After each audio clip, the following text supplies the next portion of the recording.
Hey everybody, welcome back to another action figure review, Masters of the Universe Masterverse edition. And today we're going to be taking a look at the new Eternia Tri-Klops. As I mentioned in the Trapjaw review, he is my favorite character, but Tri-Klops is definitely up there, probably in the top 5, maybe even in the top 3 of my favorite characters in the Masters of the Universe series.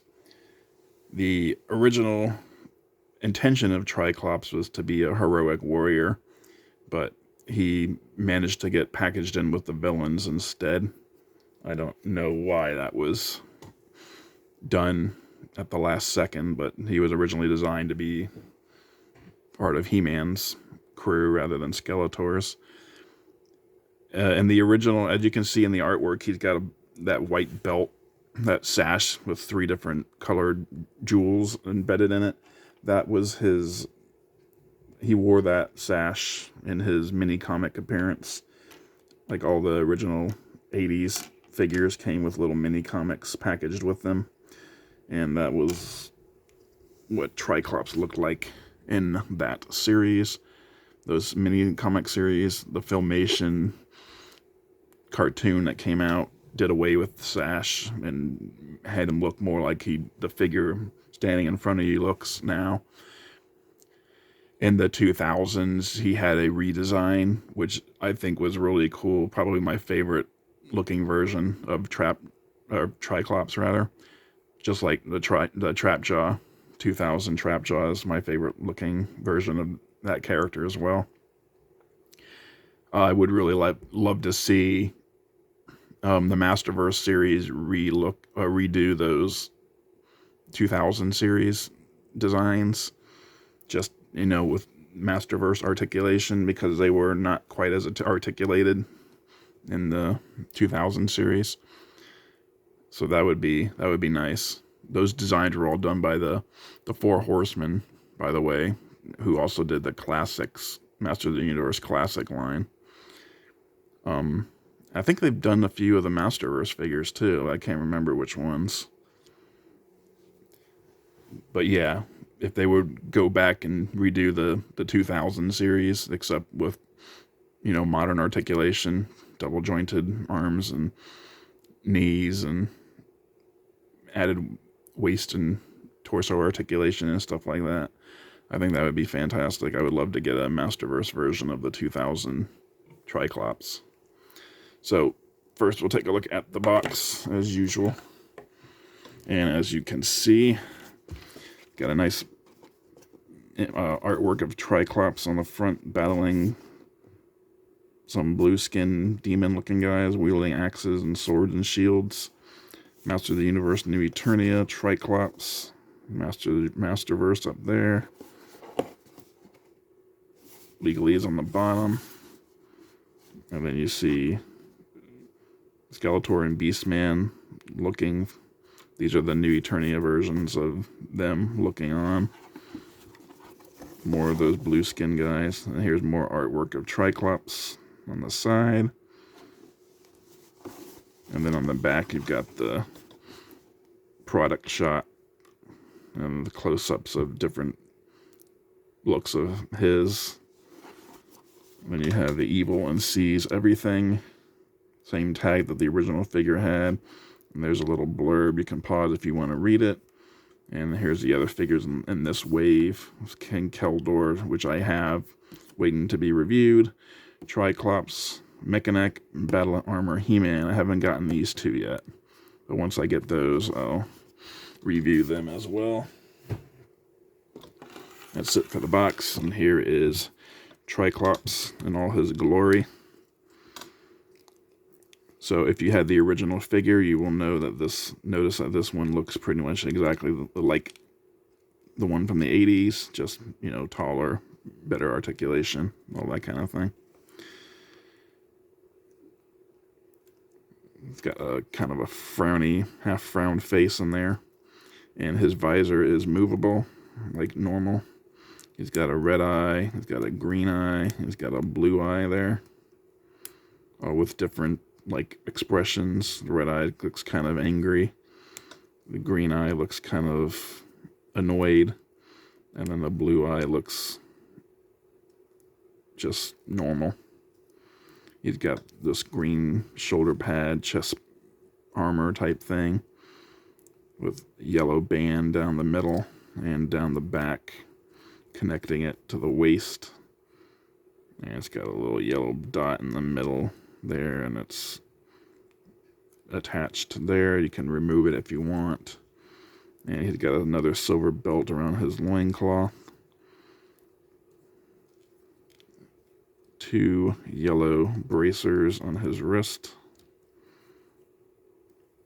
which are, they feel like they're attached. I don't think they can come off. And then he's got black boots with gray wrappings. So, and brown hair, of course. Not much to these figures, but they still look pretty cool. Going over articulation, he can look down about that far. And he can look up about that far. He can do the exorcist. Just gotta watch out for his hair. He's got some tilt. His arm can go all the way around. And he can hinge up about 90 degrees there. He's got a bicep cut. Double jointed pinless arms. He has a horizontal hinge on both hands, and his hands, of course, can turn all the way around. He has a diaphragm cut. The harness kind of gets in the way, though, so you can't get too far forward, about that far forward, and about that far back. And you can turn at the diaphragm cut, and you can also turn at the waist if you hold on to the waist itself. He can get the Van Damme splits, as you would expect a master swordsman like himself would be able to do. He can kick up about that far, and kick back about that far. He's got a thigh cut, double jointed, pinless knees. Yeah. He's got a boot cut. His foot can hinge back that far and hinge forward that far. He's got rocker peg holes on the bottom. And as I mentioned, he's got this belt sash that's the same as the one that he wore in the mini comic that he came with.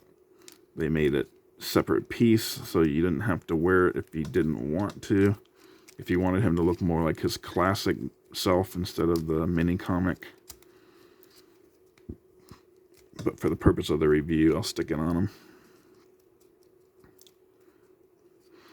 He also comes with another design for his visor, which also has a green eye, a yellow eye, and a red eye. So they replaced the blue eye with a yellow eye, and they also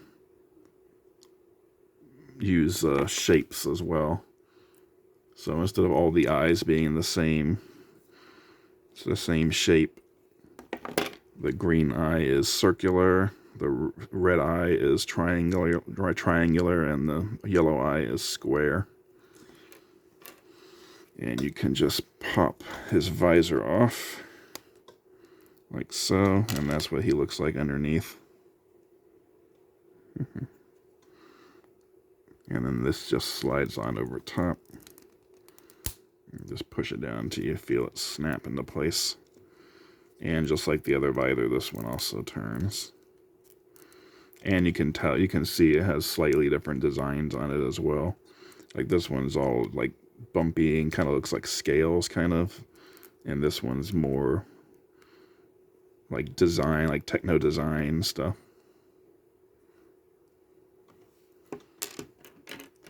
Out of the box, he comes with 2 gripping hands, but he also has a pair of fists.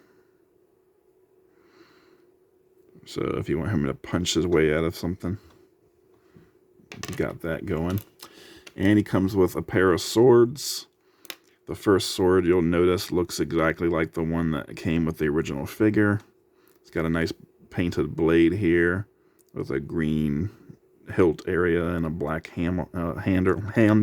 Yeah, sorry, tongue-tied there. And the other sword, also nice painted blade with a golden hilt and a black handle. And this sword is the same design as the one he wields in the mini comic.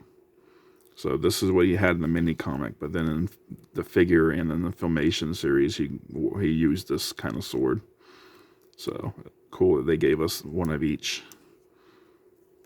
And he's got 2 sheaths on the back. The mini comic sword goes into the sheath on the sash that he wore in the mini comic, and then the other sword goes into the harness, just like his standard figure, because the standard figure came with a little sheath on his harness as well. So we've had a Trapjaw once in this line. It was the motherboard Trapjaw, or not Trapjaw, Tri-Klops. We had a Tri-Klops in this line before. It was the standard motherboard worshipping Tri-Klops from the TV series, the Revelations. This is a new Eternia, so we get a little bit different. We get the classic design as well as the mini comic design, which I think is really cool. Now you can do a classic design with the Revelation Tri-Klops. So if you want to just, hold on, if you have that one already and want to just hold on to that one, that's probably good enough. Basically, the only difference with this one is you get the sash and the sword from the mini comics, plus a different visor if you wanted. But it's up to you in the end. If you're a completionist like me, you're going to grab the new one anyway, just because it's different, just slightly, but enough to make it worthwhile in my opinion. But I got the motherboard Tri-Klops as well. I keep wanting to call him Trapjaw. It's all these similar names, and we'll look at the motherboard Tri-Klops another time. That'll be a blast from the past review probably, along with the motherboard Trapjaw. Motherboard Tri-Klops and motherboard Trapjaw, because I'm not sure if I said Trapjaw twice again. But yeah, so we'll look at them another time. And sounds like there's an alarm going off outside. Just ignore that if you can hear it. I can hear it pretty well. I don't know if the microphone's picking it up. And it's gone. Anyway, so that's Tri-Klops. I have one more Masterverse figure to review, but I'll probably hold off on him for a little bit. That's King Keldor. And I've got a ton of stuff that's come in the last week or two. So I really gotta start going through a bunch of the other things. Like today, for instance, I got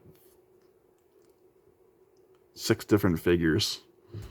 And then a few days ago, I got a few other figures. So I think next week I'll probably be going back to G.I. Joe Classified.